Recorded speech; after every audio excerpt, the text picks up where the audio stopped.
And we are now recording. Get that started. So we're all going to take a little bit of a speaking role today, just so that way you can hear from multiple perspectives. I'm going to be introducing our agenda and so forth. I would like you to know that there is a chat open. So if you have any questions, please open up your chat and type them in, and we will make note of it. And when we have a moment to address it, we will address all questions as they come up. So I will start off with our agenda today. We're going to address logistics first with the drop-off pickup in the mornings and in the late mornings when kids will be out of school. We'll also discuss the safety protocols that were gone over at length with us on, was it Tuesday?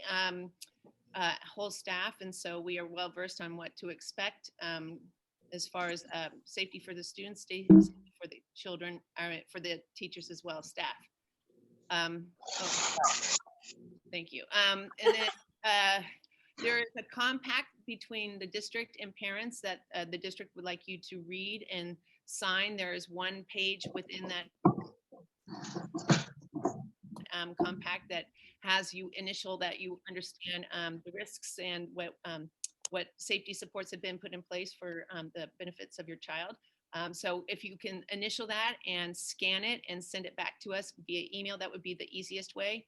If you would like a hard copy, let your teacher know, and we will be sure to send a hard copy out at the next drop-off pickup. We're hoping to have all of those compacts signed and returned by Friday of next week before spring break. We'll also discuss recess zones.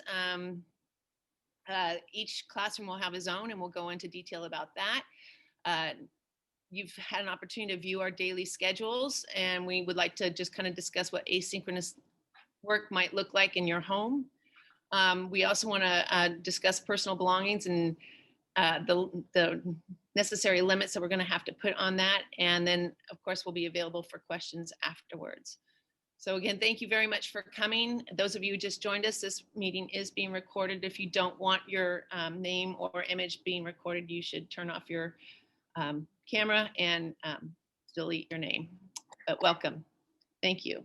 So I'll turn it over to, is it Joanne?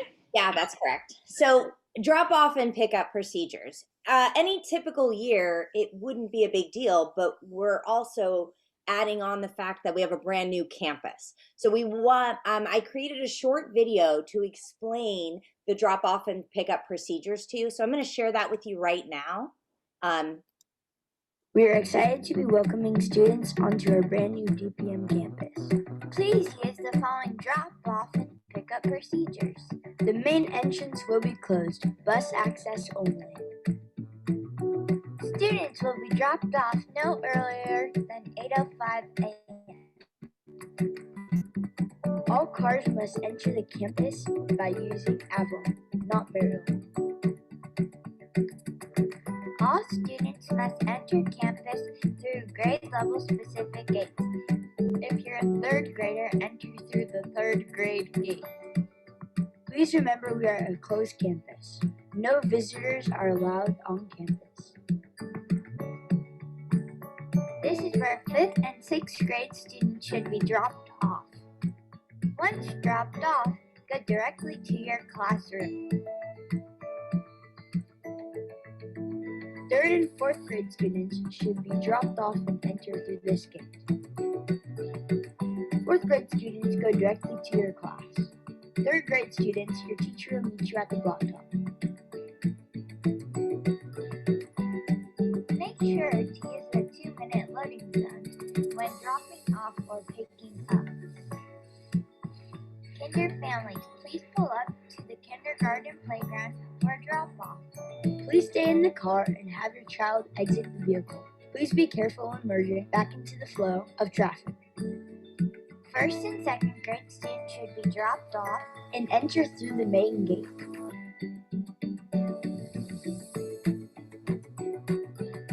Students will be greeted by their teacher once they are on campus.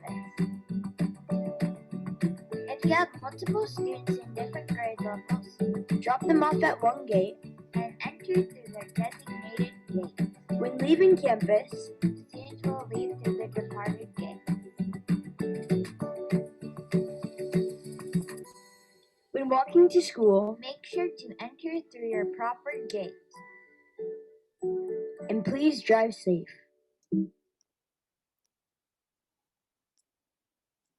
Let me get rid of that. Okay. So a few things about this. Our new, for those of you that have been on our campus from previous years, the neighborhood streets are very narrow. And what would end up happening is many families would park on the streets, and then it would be a maze to try to get around cars and students and things like that.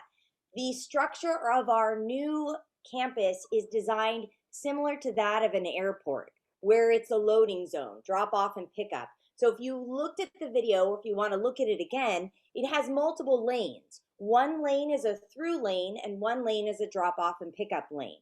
You may drop your student off as early as 8:05, and the gates will be open and they will go directly to their classroom, where they will meet your teacher as they enter into the gate. It's same drop off and pick up location. And we also ask that you keep it very similar to an airport as a 2-minute loading zone. So a tendency as a parent myself, when I'm currently picking up my daughter at high school, is I want to go and I want to park and I want to wait there in the loading zone. But the problem is, if we do that, then other students that are coming out and trying to load in the cars won't be able to do that. So we ask that, similar to the airport, you drive by, you look, if you see your child, you pull to the loading zone, you get your student. If you don't see your child, then you loop around. Positives is that it is not all 700 students attending, so it will only be half of our population coming. So we're hoping that traffic will not be that bad. But we do ask for some grace and patience as we fine tune our procedures and systems, because currently we could see a lot of anxious families and students worrying about what that's going to look like.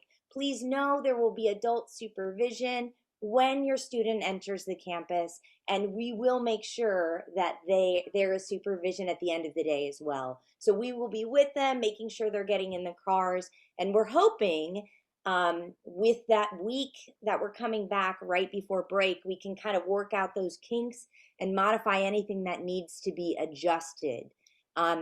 Also, we do have at all of our entrances, with the 5th and 6th grade entrance, the 3rd and 4th grade entrance, there is bike parking. And with all of this new construction on our campus, we have brand new crosswalks as well. So they're at each corner, so that if your child is walking to school, they will have that convenience of using the crosswalk, going in their appropriate gate, and locking up their bikes. So we do have that available as well. All right. Oops.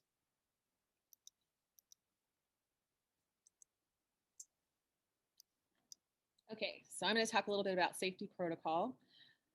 We are following all the CDC guidelines here at DPM. We, as a staff, have had to take some training online with it. Everyone has completed their training.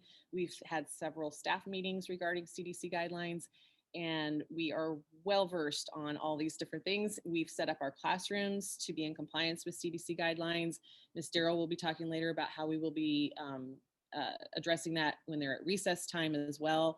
But in the classroom, the desks are positioned 6 feet apart. You'll see a picture of each of our classrooms in a moment. We will be wearing masks in the classroom. We will be wearing masks on the playgrounds. Anytime they're on campus, they need to be wearing their masks. Students going to the restroom, we ask that they keep it to 3 students in the bathroom at all times. If they go and there's too many, they need to come back and wait and then take their turn later, because 3 is the magic number in the bathroom. And the rest of the time, the mask is on. So we have a parent compact that some of you have already received. I know from a few of my families, they had some difficulty opening it. There is a link here that you can click on in this slide presentation, which will be available to you on our school website. and you can click on that link and fill it out. This form right here that Ms. Darrow has pulled up is let me make sure, this is the checklist for parents to go through with their student at home in order to increase our learning time with our students. Rather than the teacher doing this as they walk in, we ask that the families do this checklist each day with their children and make sure that they are well and ready to come to school each day.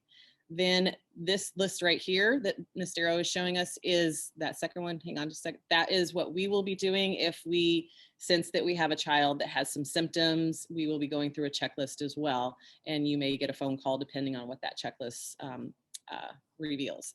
Then the next one here, this is the one. Nope, these are more of the guidelines. If we scroll down, this is the one. This is the one that we need you to initial each of these spots where the little lines are with the initials, that you understand these guidelines and protocols, and then you sign and date it at the bottom. You can return it to your teachers digitally, or you can return a hard copy with your children when they come to school their first in-person day.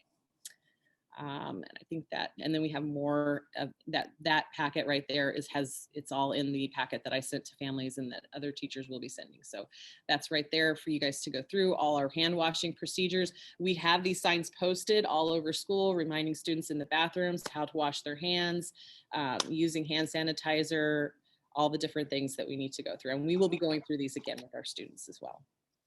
And can I just add that our PTA has generously provided our students with water bottles, so each child will have their own water bottle. We do not want them using the drinking fountains outside, but we do have sinks in our classroom, and the students will be able to have access with their own water bottle in our classrooms when they get here on hopefully day one. So yeah. Okay. And then if you want to show them the picture of the classrooms and what they look like there. Yes. Desks all spaced apart for your children's safety. Was that me? I forget. Yeah, you're next. Okay, thanks. All right, so as you can see, as students walk in the classroom, they will have personal space. As you can see in this photo right here, Miss Rogers kind of taped out kind of that walking space. And then each classroom is set up a little bit different, but when students enter within the room, they will kind of stay in their designated area. And we will be doing some collaborative work, but it will be 6 feet apart. I love, earlier this week, Miss Rogers was talking about how they would be using whiteboards and flipping them up to be able to kind of collaborate, but in more of a socially distant way. So we will be doing those things so that students, have an opportunity to socialize as we would in our classrooms, but do it in a safe and comfortable way. Let's see. Oh, okay. Now, the other thing is, our main goal as educators is when your students are back at our school, that they have time to socialize. So we really want this third trimester to really be about that socialization, acclimating back to the classroom after being at home for the last year. So we are, students will have a 15-minute recess, and while they have to stay in cohorts, their classes, they will be assigned a zone for a week. So this zone 8 out here, that is the old playground. And the only grade levels that will be going out there are 2nd and 5th. Those are the 2 grade levels. So for example, this coming week that's coming up, my 5th grade students are assigned zone 8. So for the next week, they will be out here. But we also have a zone where it's the new playground, and if you've seen it through the fence, it's awesome. I can't wait to get on it myself with a cargo net. It's so cool. So we have that. We also have tetherball and foursquare. We have basketball courts, a kickball, and then a wall ball. So one class would be at each designated zone. We have adult supervision, not teachers, but we have our neonates that are having extended hours, and they are going to be assigned to each watch a zone. And now students are starting school at 8:15. They're ending at 10:45. The school does not want students eating snack during recess time out in these areas because not all of these zones have garbage cans and all of those things. However, we understand that students might get hungry. So, as teachers, we will decide when the appropriate time for our class to have snack. Maybe that's just outside the classroom, socially distancing. Um, but I know for many students, they are familiar with getting a drink whenever they want or getting to have something to eat. So we obviously would not deprive them of that opportunity to have a snack. But the school policy is discouraging that they bring snacks. The other thing is for all students this year, lunch is free. So if you want your child at the end of the school day to get a lunch, it's a grab and go, and they would be provided a lunch for that day and a breakfast for the next day. So when they come to school in the morning, their teacher will do lunch count, and then they will get a sack lunch delivered to our classroom, and they will be able to take it on their way. Okay, let's see. All right. So we have all now sent out to you guys our schedules, and it would be a lot to try to go over all three of the different schedules for all four of the teachers in this meeting. So we've sent them out to you guys, but we linked them here just to be easy and accessible for you guys. And we'll be sending out these slides so that you can go through and actually access these links if you want to go back and look for that information. So this is, we've all got, three different cohort schedules for each of our classes, and you can access them there. Did you want me to click on any of them, or are you fine? I think it's okay. Okay. And we did want to put a note in about asynchronous work. We're all pretty much on the same page. We're not necessarily prescribing like you need to do your math assignment during this exact time of the day on Wednesday. We are going to be giving menus or checklists for students of here's the stuff that you have to get done and you have time to do it. So really it's up to you to decide when your best time is to work and make sure that you're being responsible and getting your work done. And of course, as we have throughout the year, we want to encourage our students to be independent about this and give them work that they'll be able to understand and be able to do on their own. So that's kind of the goal with asynchronous, but it is flexible. So you can kind of decide as a family what works best for you and what routines work best for you. Oh, on the asynchronous work, just a note there, because I did get a question about, Sorry. oh, it's totally fine, about like reaching out to ask for help. As always, we're available by email for students to reach out for help or to ask questions. Yeah, that's always available. And then of course we'll be having Zooms, and I believe some of us will be having office hours at different times as well. Okay. And then personal belongings. So the safety guidelines advise us to limit taking supplies back and forth between home and school. So we are going to have students have their own set of supplies that they keep at school. And then obviously they have stuff that they've been using at home so that they're not taking stuff back and forth. All of us are going to be having students store their stuff in these bins. They're kind of like drawers. And in this photo, you can see there's a composition book, so you can kind of get an idea of how big it is. Dimensions 15.5 inches long, 11 inches wide, 3 inches deep. So the space is limited. We don't have a ton of space to be keeping stuff at school, but enough space to have the stuff that your child needs there. And then next is questions. Yeah. So I don't have any kind of overall questions in the chat that I see so far. There was one about like walking into school. I think kind of that went over it in the drop off pickup video. Just make sure you're walking to the correct gate. And there will be a large amount of teacher or staff members out kind of helping to direct students.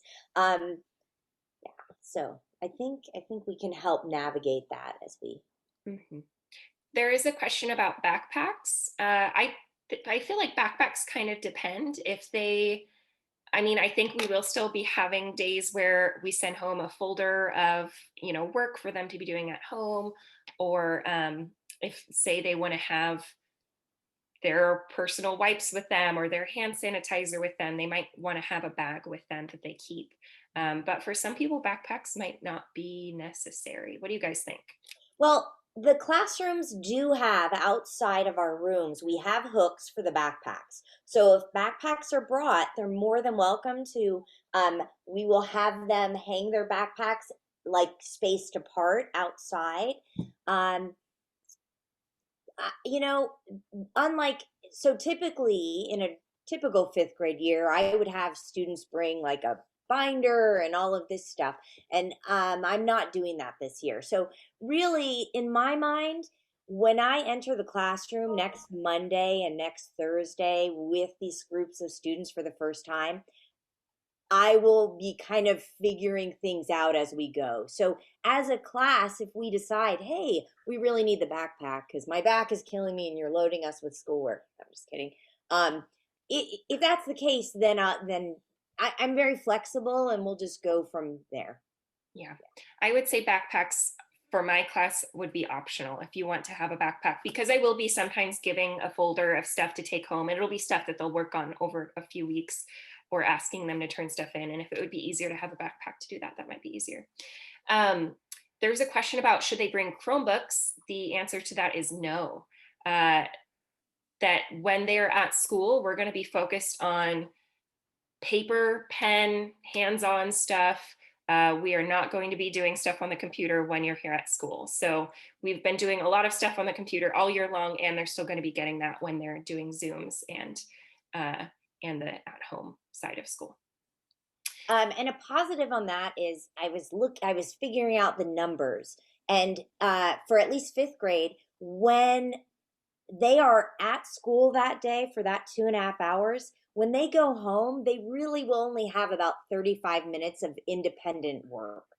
So so on those days, they will have a reprieve from the computer. And so my hope and my goal is, other than their time that they're coming in whole group for read aloud, stay off the computer, take a break.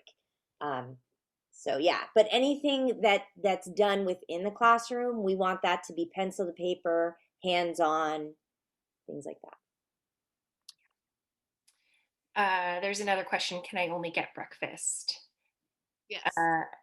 Yes, that would be something you pick up at lunchtime and just request, I only need the breakfast, or you can take out the lunch that they provide in the bag if it's just already packed up for you. You don't have to do both. But yeah, breakfast comes that they have them just all pre-packed together though. That's a good question. Any other questions? People can raise a hand or unmute to ask a question or type in the chat. I have something I want to address. I have a parent that keeps trying to get in. It says joining, then she gets kicked out. I can't get her in for some reason. Where again will the recording be posted for her? The recording will be on my computer, and I'll make sure to share it with you guys with a Google Drive link so that you can send it out to your families. Okay, thank you. One question, what do the afternoons look like for instruction? So do each of us want to touch on that kind of quickly?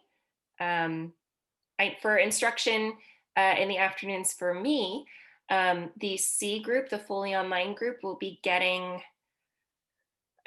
a fair amount of instruction. The group that has come in for the day, the group that's been there in person for the day, Zooming online, they will most days be getting like a whole class meeting, a kind of like a 15-20 minute meeting with me, as well as I'm offering a online recess so that the whole class can see each other.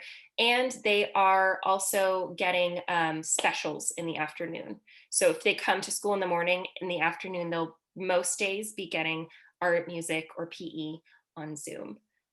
I don't know if any of you guys want to touch on what your afternoon Zooms look like. Our preps will be in the afternoon as well, from 2 to 2:30 for our students in fourth grade. The C group will be with me for a total of 65 minutes. My alternating A, B groups will be overlapping that with 30 minutes. And that time will probably be spent doing some whole group math together. We will also have some office hours where they can come and get some questions answered if they've been working asynchronously and they have questions on something. And then there is a block of time right before they go to prep where my whole group will come together and I'm going to read aloud to them. And mine is C group I'll be with for 90 minutes. 30 of that is just together, just C group and myself. And then whatever group would receive morning instruction online will come in the afternoon with me and C group, and we'll have a half an hour together then. And then I'll have whole group, which will be a read aloud where everybody is welcome to come and listen to a story reading aloud. And for fifth grade, I see multiple questions and they all kind of go together. So I'm just going to answer it in a bundle. At 12:45, I have a group of students Monday, Tuesday, Thursday, Friday that are part of my media crew. They're going to jump online because we're going to be doing a spring news. Then my C group will meet with me Monday, Tuesday, Thursday, Friday for a check-in for a period of time. And then I'm meeting with the C group and whatever group is not in person that day. And then at 1:30, it will be the whole class. And we'll be doing just a class check-in to all be together, do a class read aloud. And then for students that have a prep time, an art, music, or PE time at 2 o'clock, they will head off to that. Those students that do not have art, music, or PE on Monday, Tuesday, Thursday, Friday, I will be available for office hours, any questions, anything I can do to support them during that time. So academically, they do stay together. For fifth grade, I will be uploading the assignments like I do right now at 8 o'clock every day. If they are in person, they will do them pencil to paper. If they are at home, they will be doing them at home on the computer. And for the students that are not in person that day, whatever instruction I'm doing within the classroom, that's what I'll be doing in the afternoon with them. And this question is, it seems to me that there is less instruction and more independent learning. Yeah, there is. So as a teacher, that's definitely very frustrating. As a team of teachers, we've talked about our goals and our purpose for this spring trimester. And really, it is going to be about acclimating back to the classroom, focusing on the social emotional piece, making sure to support the needs of students that have not been in the classroom for the last year. So this is not your typical spring wrapping up of the school year. This is, what are we going to do to support the students that we have in our classroom, and how are we going to make them feel confident and successful as they transition next year into hopefully a full school day. Does anyone else want to respond to that? Yeah, I think another thing that I've been thinking about lately is all year I felt extremely fortunate to be part of the RL program and to work with students who like school and are engaged and are showing up every day. We have a lot of classes in our school where that's not true, where parents aren't able to work from home and be helping their kids get on, and just kids have really struggled to be involved and get on. So I kind of think in the context of our whole school, how good it's going to be for so many of these students to get back in the classroom and be getting their instruction. So I know for RL, like we're still going to be learning a lot and we're still going to be doing a lot. So I don't think that we're going to be losing something. I think things are going to change and we're going to gain some things, and some things will be a little bit different. But that's kind of my perspective on that. I agree. I mean, we've been a year deprived of social interaction. And so we're following what the CDC, I mean, we're staying within the guidelines of what the CDC recommends. So that's the reason why we are where we are right now in our classrooms. But more than that, I can't imagine being able to teach just 10 kids in a classroom, how many more hands-on things I'm going to be able to do with them, how much more one-on-one interaction I'm going to get with them, because I only have 10 of them. And like Katie said, they're motivated. They are so excited. When I told them that we were coming back to school, kids were spinning around their chairs and jumping up and down and singing and dancing. They are starved for social interaction. So we know your kids are going to be fine academically no matter what, especially relative to the general population. Our job is to make the asynchronous learning engaging enough so that way your kids are getting something out of the experience, and to have our in-person interactions be enriched and fulfilled and socially satisfying. And hopefully, as Joanne said, they have stamina. I mean, we're going to have to build that, teachers and students alike. There's a lot of things that we have to baby step our way back into because it's been so long. So we don't know what it's going to look like, and we certainly don't know what form or shape it's going to take. But I think it's actually a gift in some respects. It is more of a burden on parents, and I totally understand the half day. That's just crazy for 2 days a week. But at the same time, it's a gift for your child to have an opportunity to be in a bubble with 10 other kids where they can socialize outside of school as well as inside school, and really start developing some friendships and know routines in our new school, being able to access our new school for the first time. So it's a matter of perspective, and in our program, we always try to have an open mindset, and this is where we are. And so what are we going to do with it? And we're going to encourage our kids to kind of take on that mindset as well.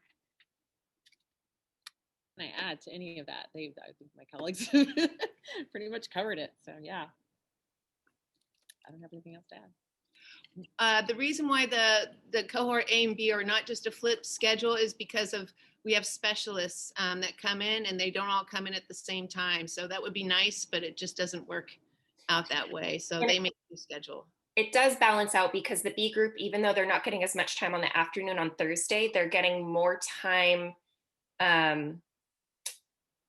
on like the Tuesday.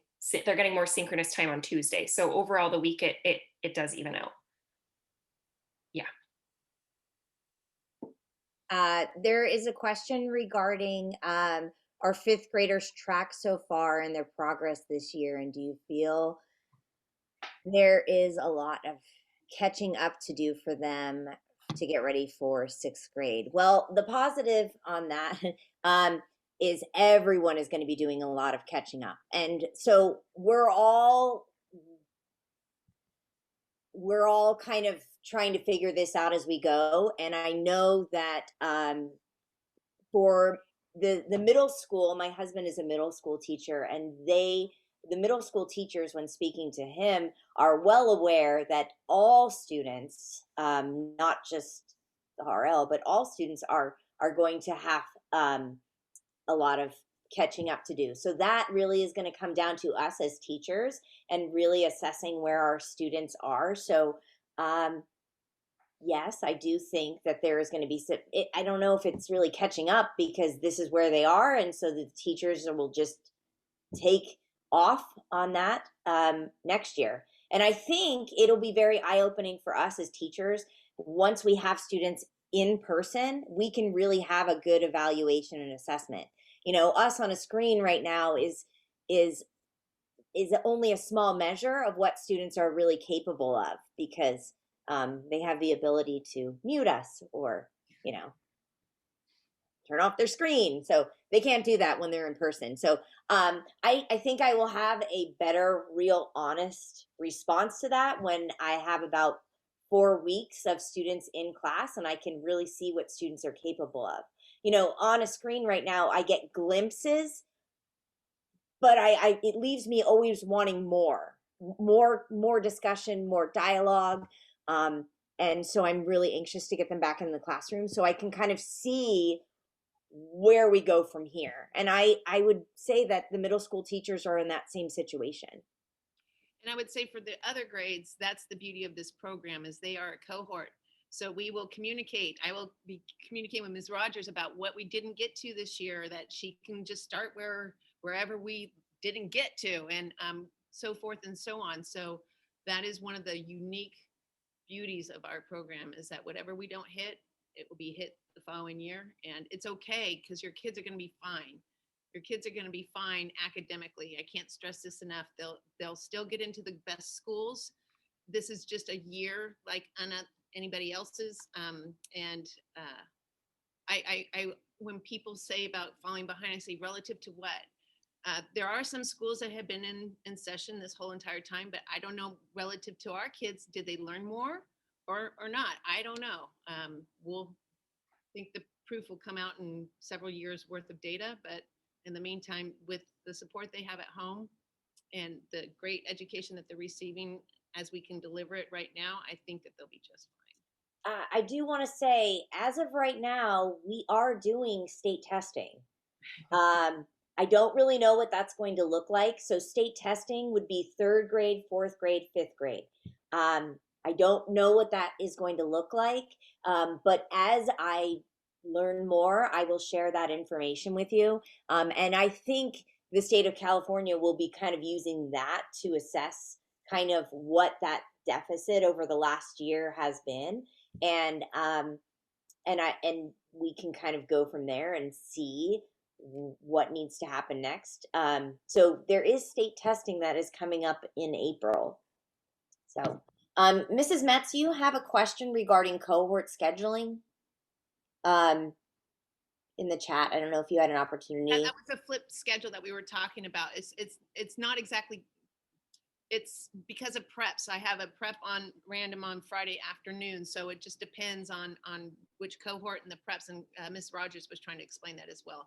Yeah. I don't have the schedule up in front of me, but it is equitable to all 3 cohorts as far as minutes and access to the specialists that we do have. I did want to say about next week. I don't think I'm speaking out of turn when I say that next week is for us to get our feet wet and just kind of figure things out. We won't have a plan. We'll probably spend that whole spring break developing plans in our minds as to what that's going to look like. So just as you gave us at the start of this year, that grace period of working things out and kind of getting into a rhythm and routine, we ask for the same amount of grace as we transition. And we know that it's going to be a transition for you guys as well. Getting up and getting dressed and, eating breakfast at a certain time and all that stuff that we haven't had to do. I'm so excited. Sorry. As families is going to become our new reality, which is exciting.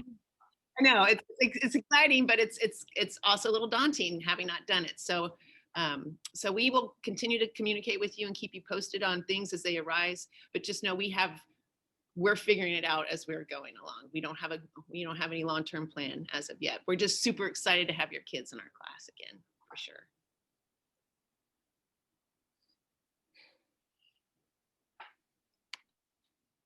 Well, we are here if you want to stick around and ask a question. If not, you can go ahead and head out. This video will be posted to our district website. There's a link for Innovators. That is our cohort, our group. And I will have that uploaded, as well as each classroom teacher will mail out this video to share with you. And please know that we are accessible via email to touch base with you on any questions or concerns or follow-up thinking you have in the coming days. So thank you so much for joining us today.